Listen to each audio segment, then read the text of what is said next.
Good morning. Today's talk is about sensory systems. I think every living system that I can think of, maybe not viruses, but maybe viruses too, if they're living, have all kinds of sensory systems. If we look at their DNA, I'm not sure what percent of the DNA that's expressed in an organism is used to sense the outside, to tell it north from south, to smell things, all these different things that organisms do, to hear, to see, etc. And probably some things that we haven't really discovered yet. We could call that a sixth sense or a seventh sense. So, not just higher organisms, but we'll try to run through how sensory systems got evolved from very basic bacteria. Next slide. There's perfume, there's bear spray, there's Hogmate. There's a lot of products that are made that are used to either attract or deter, as you can see. Next slide. So in membranes are proteins. And the one thing we notice about proteins is these are called beta pleats or alpha helices. And there's always 7 of them. They start on the inside of a membrane and go to the outside of the membrane. And they exist in membranes, but what do they do? Next slide. They do different things: vision, hearing, smell, taste, touch, sensing heat.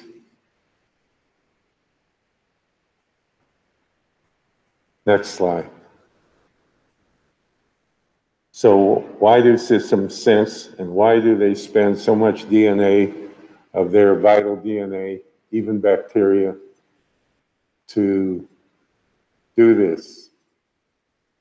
And there's a list of things that they do.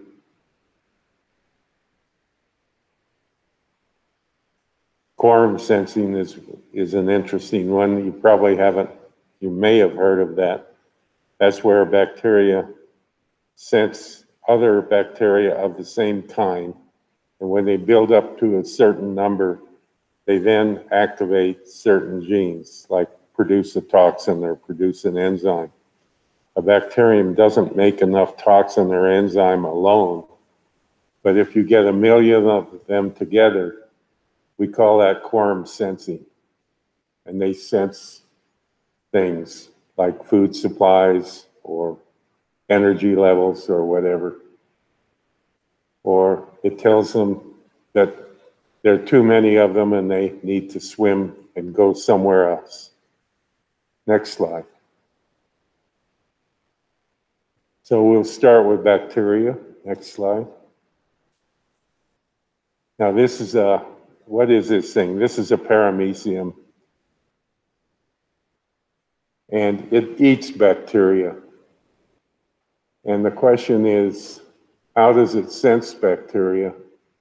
Because you can't eat something unless you can find it. And it has hairs all over it so it can swim around really well. And some of those hairs may have another function. If you see the gullet, it has a particular shape. And the gullet is where the mouth is. And we would rename it as a parabolic receptor and throw the gullet idea away for a minute. So next slide. These are bacteria. If they're swimming, their flagella spin at around 3,200 revolutions per minute. And that's fast. That's like if you're in a swimming pool and somebody drops a Makita drill, a cordless Makita drill into the swimming pool, you can hear it because water is a great transmitter of vibrations. And so these are the bacteria, and they swim. And if they're swimming, they're active, they have a high energy state. And those are the kinds of things that paramecia want to eat. Next slide. Now, remember I said gullet is now called a parabolic receptor. We have parabolic receptors that we have set up to try to get signals from outer space. And it's a perfect shape because it focuses right in one place, exactly all the signals together. So the fundamental thing in biotech is to learn from nature. And I don't know if the people that invented these parabolic receptors here learned from nature, but they could have. If they had looked at a gullet and certain other types of ears and things that pick up various waves. Next slide. So there we are. There are hair all over that gullet, or parabolic receptor, if you wish, and they can sense bacteria. Now, is there an application? Is there a biotech application? For sure. Let's say you were in a sword fight today, and you won, of course, but you did get nicked. And in 3 or 4 days later, maybe those nicks would become filled with bacteria. So you go to a doctor, and the doctor tries streptomycin. And 2 days later, he decides that doesn't work, or she, and tries another antibiotic. But if we could put a small sensing device in your wound or in the juice from your wound, and we could add an antibiotic right there, we could know in half an hour if it's working or not. We wouldn't have to wait. So sensing bacteria is really interesting. We could sense it in sewage treatment plants.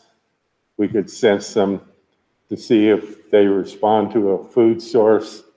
There are all kinds of ways we could speed up everything. And given that we have an electronic civilization now, the real question I have is, how do you hook a sensor system up to a cell phone?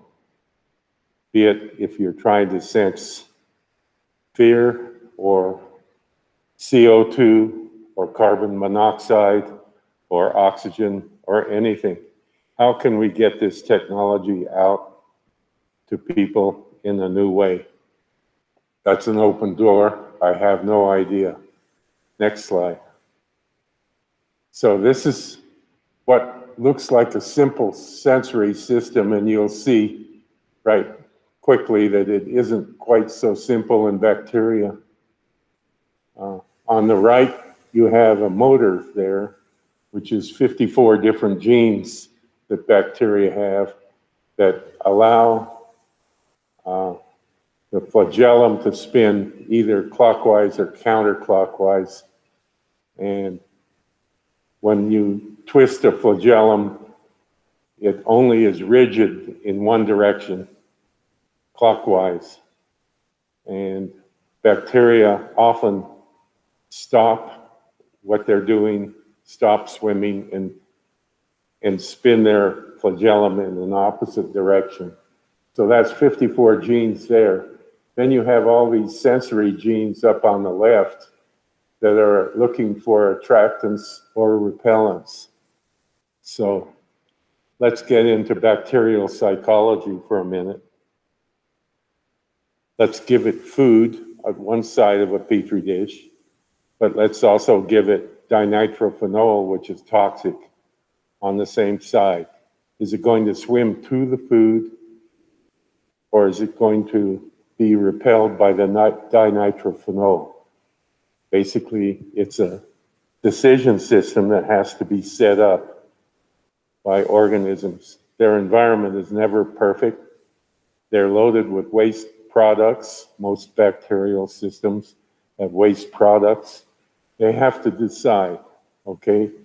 In the simple sense, their system asks them, what do I do? Do I swim away from toxic waste? Or do I swim to food? And what if the food and the toxic waste are mixed? It becomes actually a pretty interesting problem from bacterial psychology, we'll call it. Next slide. So these are flagella. They twist one way and they're rigid. They twist the other way and they're relaxed. And they're all made out of a single protein. And they were really one of the big starts of nanotechnology, is that could we make little engines that stir things?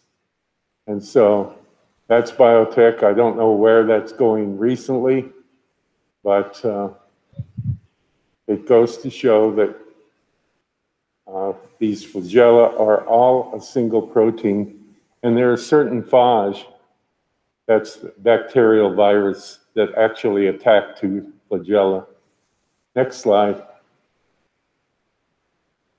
So bacteria, let's say there's food over there, and bacteria start swimming this way, random movement, and they realize they're moving farther and farther away from food, which means that of their 100 sensors that they have on the outside of a bacterium, they're unloading and unloading.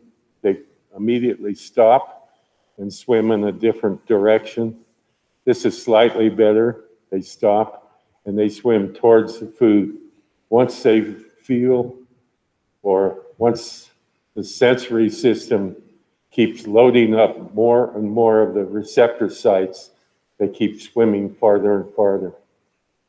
There are some interesting problems like this, is sometimes bacteria swim to food that they cannot even metabolize. So there's mixed messages going on in nature. Nature is kind of confused sometimes, just like we are. And I think if we really understand the dynamics of decision theory in bacteria, it may help us make decisions ourselves. Next slide. So these are those, again, 7 pleats of a protein going in and out both sides of a membrane, on the outside of a membrane of a cell. And we had some scientists that added octanol, and they found that where it senses, and then it sends, that protein sends a signal on into the cell, which is the start of a whole lot of cascade of events. Next slide. Here's another receptor, and it senses NAD, which is a cofactor. And again, you see the 7 strands of the protein. So 7 seems to be a magic number. One tail is on the outside and one tail is on the inside. The COOH tail is on the inside, and the NH3 tail is on the outside. Next slide. So just to show that it's a little bit more complicated, that once a signal is sensed, once a compound, a food, or an agonist, which is an anti-food that is sensed, you go through a bunch of signal systems, and this allows you to This allows a bacterium to weigh whether they should swim to food or away from a deterrent. And so this is basically the kind of system you see. And people have been able to isolate the protein, like in fish, and they find that it's not in the ovaries or muscles or liver or kidney or brain, but it is in the outside surface of fish. It's in the gills, lips, tongue, and mouth. And so these genes are only turned on in sensory apparatuses. Now, fish have other ways they sense. They also sense electronic impulses in the water of another fish swimming by. And this is why fish often swim in schools, and they can sense where they are relative to others. Next slide. So this is just to show the conflict. You have a stimulatory hormone on the left, and you have an inhibitory hormone on the right. And basically, the cell has these conflicting signals, and they have to decide what to do.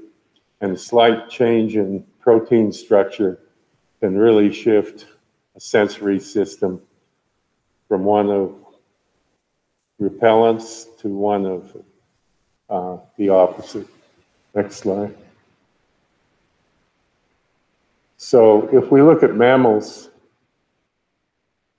they have one kind of sensory system going on with cyclic AMP, and that's a membrane across the top there with the ability to take in odorants and the ability to take in cations, such as is in our olfactory complex, or if you wish, our nose. Nematodes are slightly different, but quite similar, but they have cyclic GMP instead of cyclic AMP. And then insects are different yet, and other insects are different yet.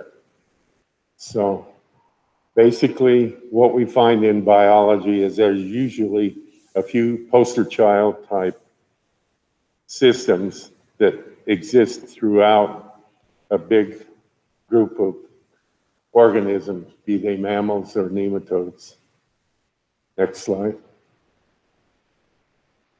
So with genetic engineering, people have been able to take the proteins that are in nematodes and add a fluorescent dye or a fluorescent protein. And then when they shine UV light on nematodes, they can see where the sensor systems are in nematodes. Now, nematodes are little worms, and they live in the soil. They don't see, they don't hear, but they have 730 different sensory proteins in these areas that are lit up here. And this allows them to find their way around in soil. Imagine the darkness of the soil. How do you know where you are, where you've been, where the waste products are, all these things.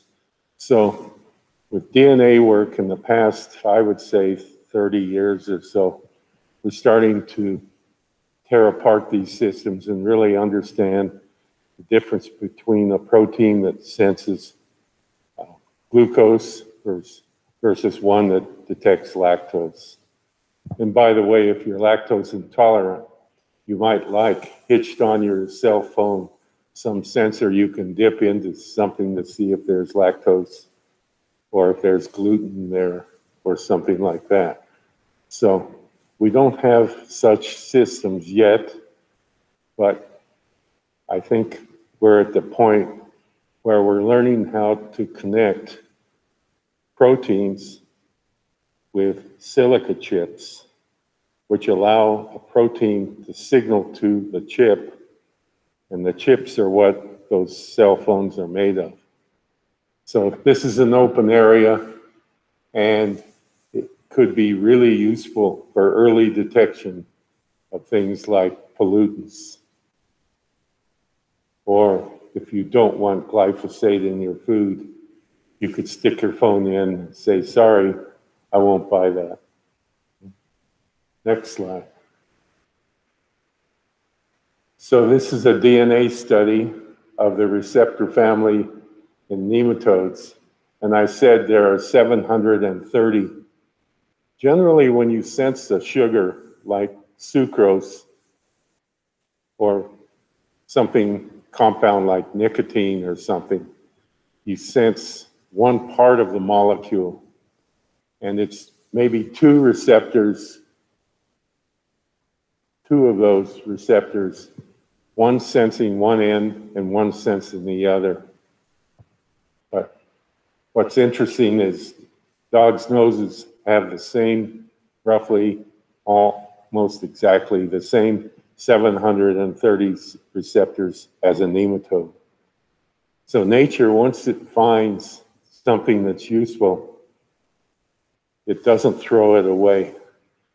And mammals got their systems from simpler systems. And nematodes and dogs are very dissimilar, as you know. Humans, which are mammals, only have 100 sensory proteins in their family versus 730. That may be why we can be in big rooms together without just going crazy. Okay. Next slide. This is a fruit fly, and it has antennae. And fruit flies fly around trying to sense where there is fruit. And what is in fruit? Well, various smells. And basically, they have these olfactory receptors, and somehow they have to sift through all the data coming in to the antenna and sift it down, and then run through several steps and decide whether they want to fly to or away from that particular sensor. So when we have these citrulline candles that we light on our deck to produce citrulline or various compounds like that to deter mosquitoes, you can understand where it comes from. Next slide. So as far as sensors, unfortunately, we are way over there in the visible. We aren't very good at any of these others. Some animals can detect infrared pretty well, but way over here is microwave, electronics, and so on. And so most animals like us have very limited sensory systems. Some animals can't see as many colors as other animals can. Next slide. So how do birds migrate? Probably the same way the dinosaurs did. They had to move maybe 1,000 miles or two north, south, depending on the season. And people have found that there is a protein in the eye of both a bird and also in plants that is called cryptochrome. And it's linked to the rods in the eye. And as a bird flies, it can sense whether it's deviating from north, maybe moving east a little or west a little, and it's trying to fly north, or later in the migratory path, it's coming in the opposite direction. How does it know where it is? And why would a plant have the same protein as that bird? And the answer is because it works. Next slide. So in the eye If you look down here, you see cryptochrome. And cryptochrome is found in a rod cell, and it detects where you are relative to north and south. And I don't really understand it entirely, but I just want you to know that it would be nice to know how birds migrate and whether we get mutant birds that can't migrate and get lost, and then we could study their genes and find out. And that's a little bit how they figured this out. They had mutant birds. We also have a lot of fish called zebrafish where we've torn apart their DNA and looked at each gene, and we have hundreds of mutants of zebrafish. So mutants can be very useful. I think we'll give you an example later of how we use them in plant science. Next slide. So this is a bird, and they orient towards north and south. And this is a paper written about 10 years ago. And when they deviate too far to the west or too far to the east, you can see what happens to the magnetic spectra as detected by cryptochrome. Next slide. And this is a hummingbird. Now, hummingbirds, I don't know, they metabolize like half their weight in sugar every day. So they have to go around and find out where sugar is. And the better their sugar receptors are, the better they are able. And so if you look at chickens or hummingbirds and so on, you can see where there are genetic differences by those red marks. Otherwise, the genes are always the same. And basically, it came from a umami receptor, which is one of the 5 different senses that you can taste. And it got converted into a sugar receptor.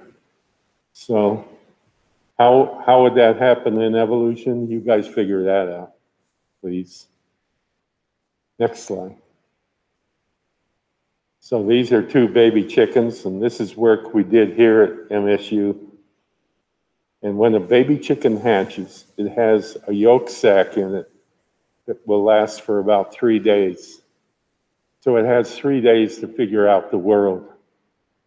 So we gave these baby chickens 2 bowls, a bowl that had complete nutrient in it, all the amino acids and everything, and then a different color bowl that had everything except lysine.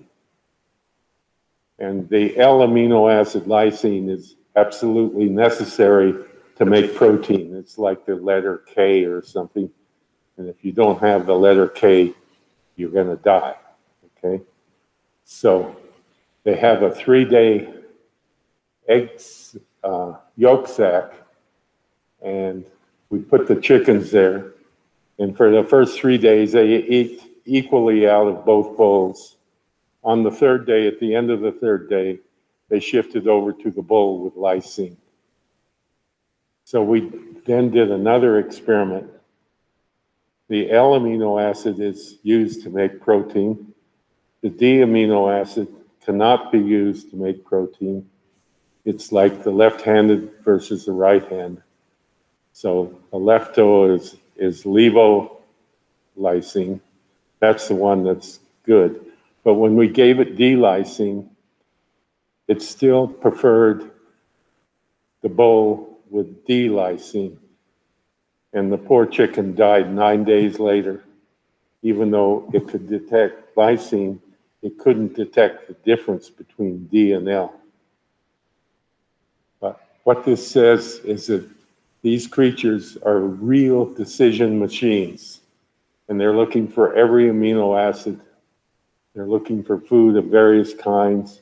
And if you've ever watched the chicken out in the barnyard, walking through the grass, he's always looking, or she's always looking for insects or something that will fill his nutritional range or his nutrition. So animals are very, very keyed on what they eat. Humans are not so keyed on what they eat. And we have a lot of food addictions and things like that. And we can learn a lot from animals. Next slide. So we developed a high lysine variety of wheat. And it took some tricks and maybe 10 years to do. And we planted it in Egypt with 200 other varieties of wheat. And the rats came out and ate our 4 varieties of wheat and left all 200 others alone. So animals are very, very key on nutrition, and we aren't. If I give you high lysine wheat versus regular lysine wheat, you can read the label and say, this is going to be better for me, but can you taste it? And the only people that we have been able to find that taste lysine, and this is a small experiment, so we aren't sure of it, was in my class we had about 17 people that were vegans or vegans, and they could taste lysine. And people who don't eat meat generally have a hard time getting some of the amino acids like lysine. So maybe our taste receptors for lysine depends on what we eat. And if our blood is full of lysine, it probably fills up all the receptors and we can't taste it. So on the left are 3 varieties of high lysine wheat that we developed. And the world hasn't wanted them until last year, when 4 companies have decided they wanted high lysine wheat, and all I had was an ounce of seed. So I have to start breeding up a lot of high lysine wheat. But look at the insect predation on the left versus the normal variety of wheat on the right. So there's a trade-off in biology. No matter what you do, it's like a bacterium swimming to food that it needs to eat, but having to confront a deterrent. So there's always tightropes in biology. And this has to be understood, that we're getting away from the last century where everything was a silver bullet. Oh, I'll just produce a chemical that'll kill weeds. And we never understood very well, or got away with it anyway, the fact that there's good and bad parts of everything. But now we're looking for people who can understand complex problems. This is a century of biology. It's a whole different kind of thinking. You're walking on a tightrope. Next slide. That's a landmine in the middle up there. And the guy called me up from Washington, D.C., and he's the same guy that invented drones. So I guess he knew what he was doing. And he called me up and he said, what do I know about dogs' noses? And I said, well, if it's a big black lab, I try to keep it away a little bit. He said, what do you really know about dogs' noses? And I said, well, they have 730 smell receptors, and we humans only have 100. And he said, our problem is, next slide, that's a dog with 3 legs. This dog was trained to detect landmines. And guess what happened? He stepped on a landmine and lost a leg. And there's pictures of people that have lost a leg due to landmines.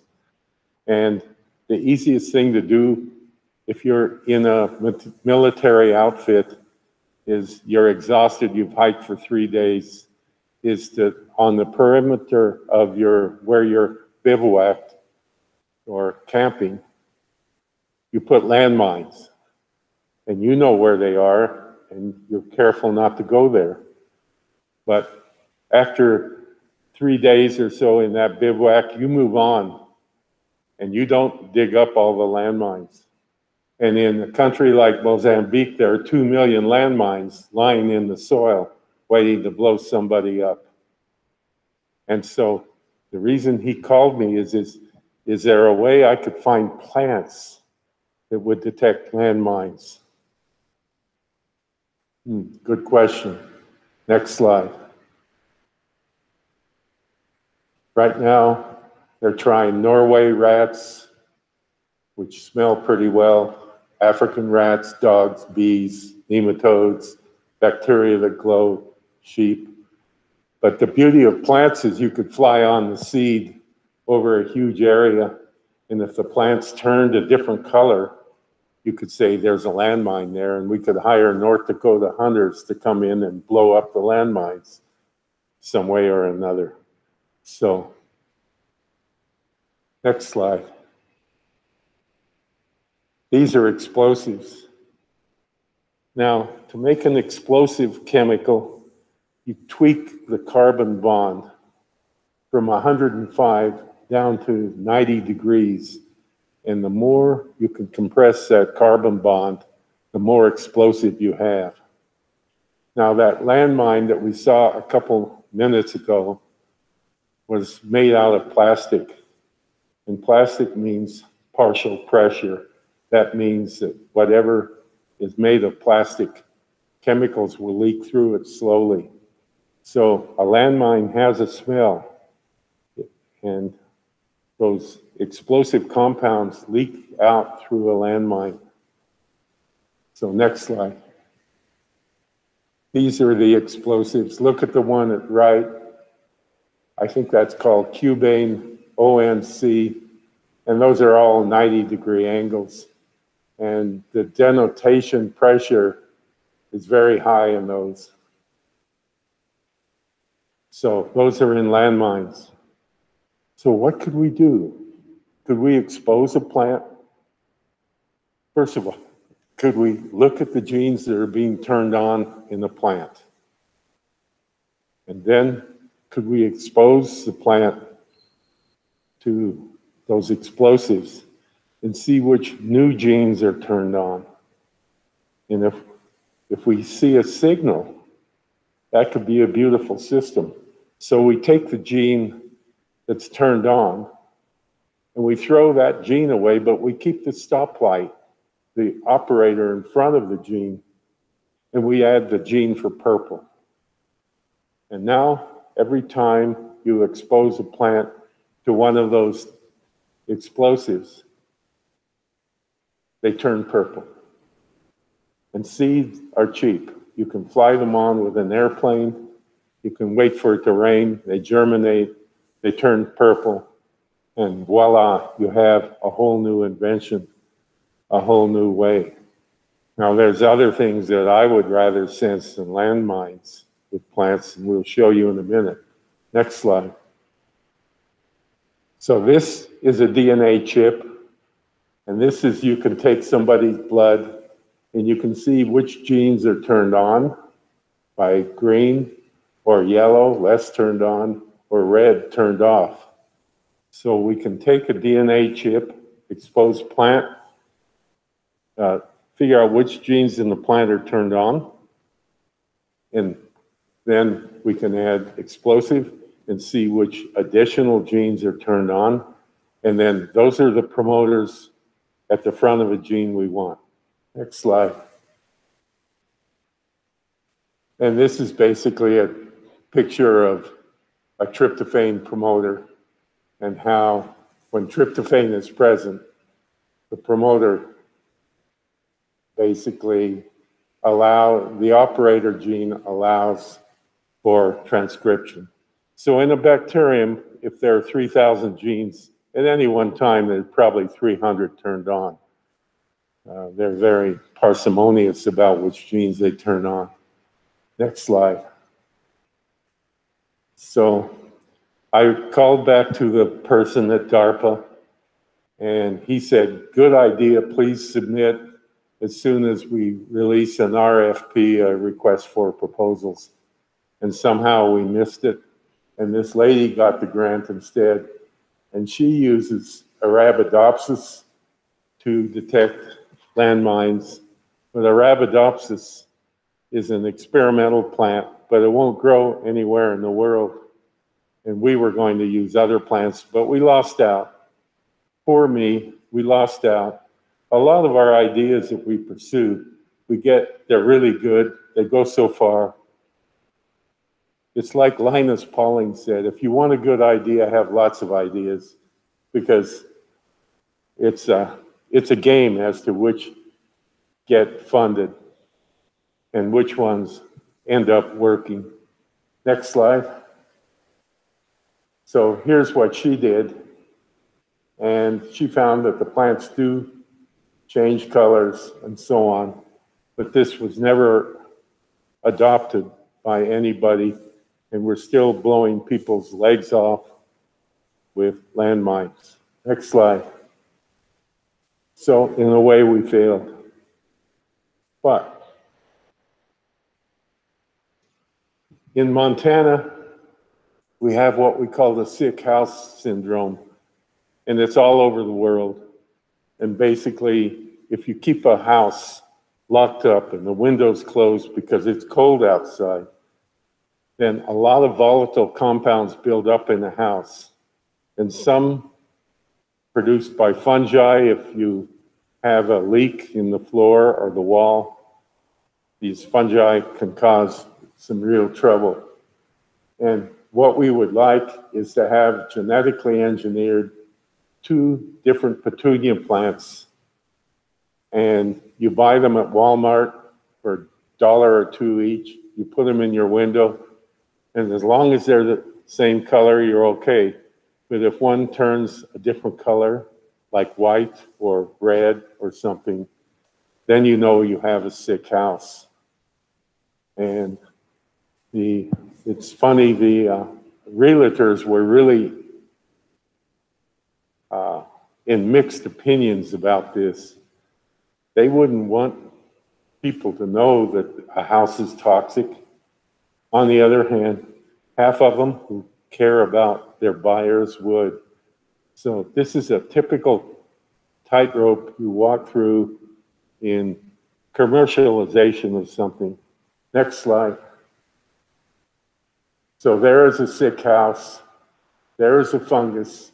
It produces those trichophanines, and those are very toxic, and they're associated with different kinds of cancer and so on, and those are what we would like to get rid of. So we have a lot of work to do. It's not enough to invent something. You have to then take it through all the pathways necessary to get it approved, to get it registered. You heard maybe my daughter and me give a talk on the toothpick project in Africa. Just last week, we found out after 5 years, we got that technology registered and we can proceed with it. A big deal. But it takes time, and it takes teams to do that sort of thing. But it really is handy to understand pathways. And most of the students in agriculture, at least, take biochemistry because they have to. And 2 weeks after the course, they usually forget it all. And that's a little why we're teaching this course here, is to, if you don't have a vision, you won't remember anything very long. You'll just remember it long enough to get the test. So we don't have tests in this course.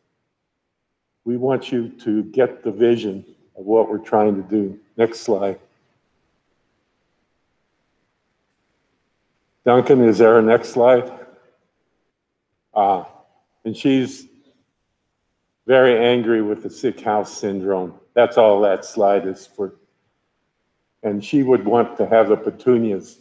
Now, these are some of our farmers in Kenya, and their problem is they grow corn or maize, and the fusarium produces aflatoxin, And it's really a tough problem because they eat the corn even if it has some fusarium in it. And the liver cancer is very high in people who eat a lot of aflatoxin. So we're trying to detect a sensor device or some way that the plant can sense and not let the fungus attack. So we have a lot of work to do there. Next slide. Now these are corn leaves.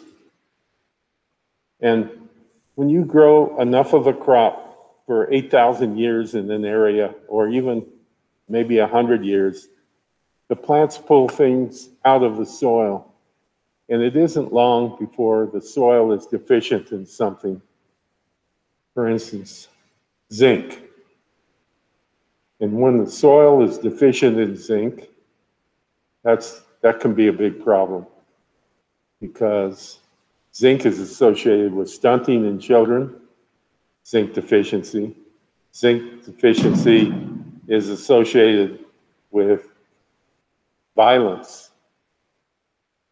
And if you give people zinc, then they can process their DNA and turn their genes on and off better because there's a protein that grabs onto DNA that has a zinc finger in it. And if you don't have enough zinc, you can't process DNA very well. And I think you can understand that. So we really need to understand the soil. So I walked into a lab in Nairobi, which was Bill and Melinda Gates funded lab, and they had $10 million worth of equipment, and they were analyzing all the soil in Africa.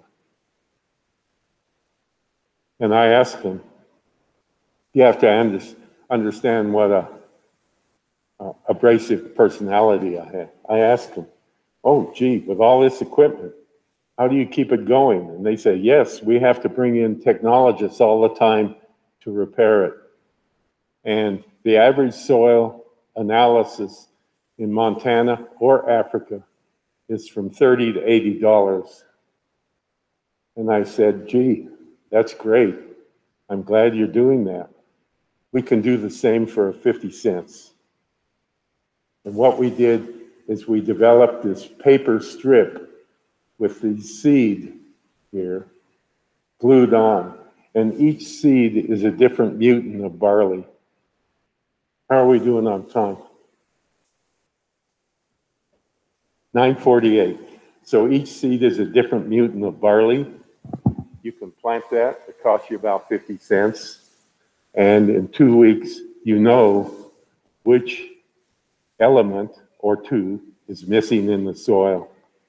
And next week or this week now, we have a company calling that they sell fertilizer and they really want to know who needs it. And if you have a $30 assay, you can't assay very many parts of your field. But if you have a 50-cent assay, you can assay 4 or 5 parts. Next slide.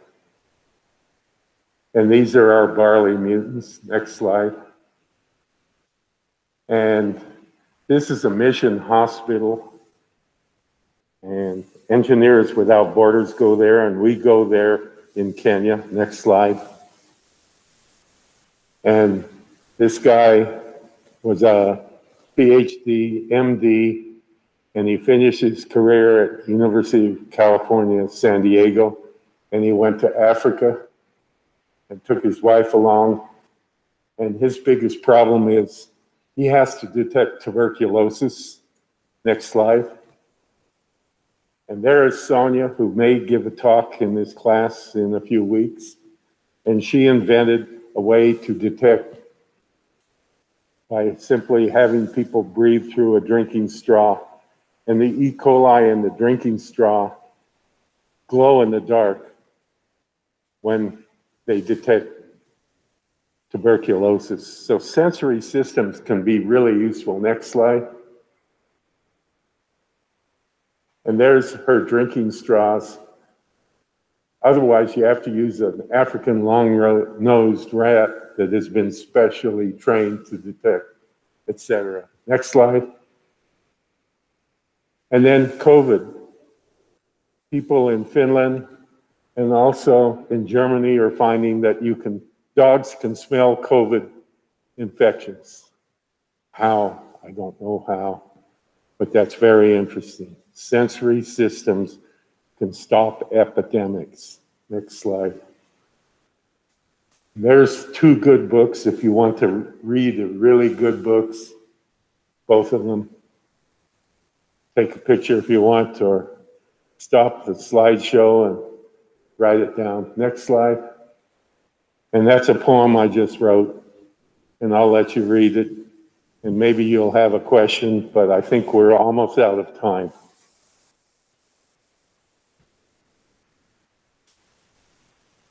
So the fundamental idea behind this course is to have a vision and then look if there's a new way to solve a problem. And that's what we're asking in our final exam. And by the end of the week, we want you to at least submit 8 sentences in a paragraph of an idea that you might eventually submit as a final essay, 2 pages or so. Thank you.